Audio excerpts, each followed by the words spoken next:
If you make your bed every morning, you will have accomplished the first task of the day. It will give you a small sense of pride, and it will encourage you to do another task, and another, and another. And by the end of the day, that one task completed will have turned into many tasks completed. Making your bed will also reinforce the fact that the little things in life matter.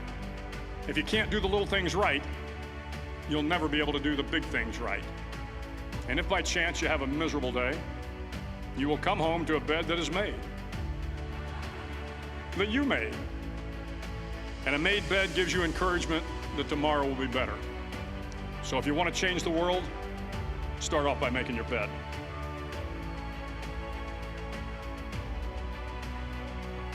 During training, the students are all broken down into boat crews. Each crew is 7 students, 3 on each side of a small rubber boat, and 1 coxswain to help guide the dinghy. Every day, your boat crew forms up on the beach and is instructed to get through the surf zone and paddle several miles down the coast. In the winter, the surf off San Diego can get to be 8 to 10 feet high, and it is exceedingly difficult to paddle through the plunging surf unless everyone digs in. Every paddle must be synchronized to the stroke count of the coxswain. Everyone must exert equal effort, or the boat will turn against the wave and be unceremoniously dumped back on the beach. For the boat to make it to its destination, everyone must paddle. You can't change the world alone. You will need some help. And to truly get from your starting point to your destination takes friends, colleagues, the goodwill of strangers, and a strong coxswain to guide you. If you want to change the world, find someone to help you paddle. I was in the boat with the tall guys, but the best boat crew we had was made up of the little guys, the Munchkin crew, we called them. No one was over 5'5". The Munchkin boat crew had 1 American Indian, 1 African American, 1 Polish American, 1 Greek American, 1 Italian American, and 2 tough kids from the Midwest. They out-paddled, outran, and outswam all the other boat crews.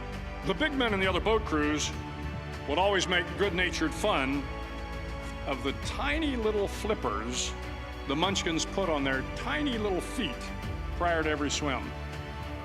But somehow these little guys from every corner of the nation and the world always had the last laugh, swimming faster than everyone and reaching the shore long before the rest of us. SEAL training was a great equalizer. Nothing mattered but your will to succeed, not your color, not your ethnic background, not your education, not your social status.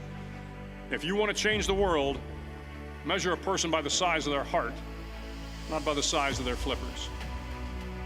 Every day during training, you were challenged with multiple physical events, long runs, long swims, obstacle courses, hours of calisthenics, something designed to test your mettle. Every event had standards, times you had to meet. If you failed to meet those times, those standards, your name was posted on a list, and at the end of the day, those on the list were invited to a circus.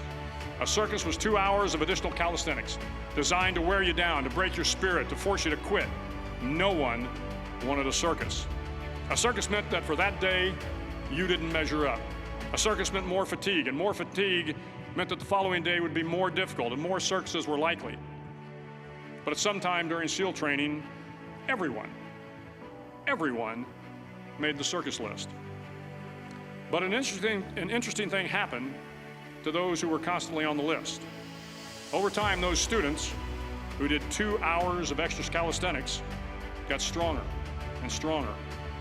The pain of the circuses built inner strength and physical resiliency.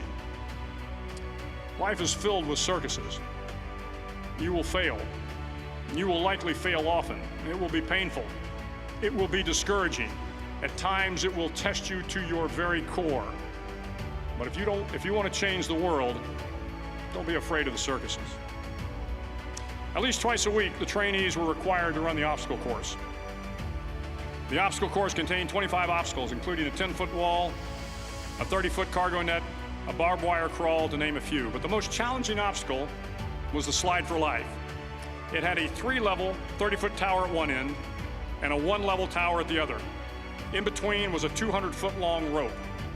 You had to climb the 3-tiered tower, and once at the top, you grabbed the rope, swung underneath the rope, and pulled yourself hand over hand until you got to the other end.